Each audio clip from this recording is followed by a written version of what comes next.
Hello friends, मैं रश्मि हाजिर हूँ एक नई रेसिपी के साथ। आज हम बनाना सीखेंगे खीरे का रायता। खीरे के रायता बनाने के लिए हमें चाहिए कद्दूकस किया हुआ खीरा। ये मैंने 2 खीरा कद्दूकस किया हुआ है। ये मैंने 1 पैकेट छाछ यूज़ करूँगी और ये मैं थोड़ा सा ऑयल ली हुई हूँ।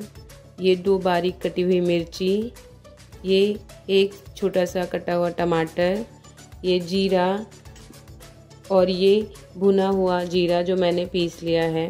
सबसे मेन चीज़ नमक, जो हर एक खाने में बहुत इम्पॉर्टेंट है। हमारी कढ़ाई गर्म हो चुकी है। अब हम इसमें तेल ऐड कर देंगे। हम थोड़ा तेल यूज़ कर रहे हैं। अगर आप रायते में ज़्यादा तेल यूज़ करोगे तो जब लास्ट में रायता बन के तैयार होगा तो तेल उसके ऊपर आ जाता है, वो अच्छा नहीं लगता है। तो इसलिए हम कम तेल यूज़ करेंगे। हमारा तेल एकदम गर्म हो चुका है। अब हम इसमें ज़ीरा ऐड कर देंगे और मिर्ची ऐड कर देंगे। मिर्ची को थोड़ा भून लेंगे तो उसमें टमाटर ऐड कर देंगे।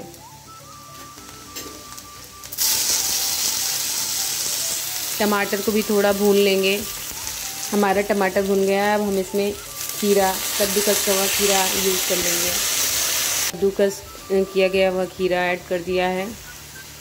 अब हम इसको अच्छे से पकाएंगे और हम थोड़ा सा नमक डाल देंगे। आप स्वाद अनुसार नमक ऐड कर सकते हैं। हम इसको खूब अच्छे से पका लेंगे और फिर इसको एक बर्तन में निकाल के ठंडा करेंगे। मैंने इसको एक बर्तन में निकाल लिया है। अब हम इसमें छाछ ऐड कर देंगे।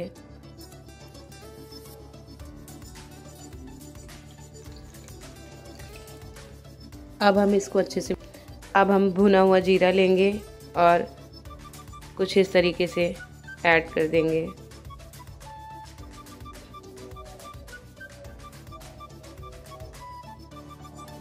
मेरा रायता दिखने में कुछ ऐसा है। अगर आपको मेरे रायते की रेसिपी पसंद आई हो तो प्लीज़ मेरा चैनल सब्सक्राइब कर दीजिएगा, शेयर कर दीजिएगा और लाइक कर दीजिएगा।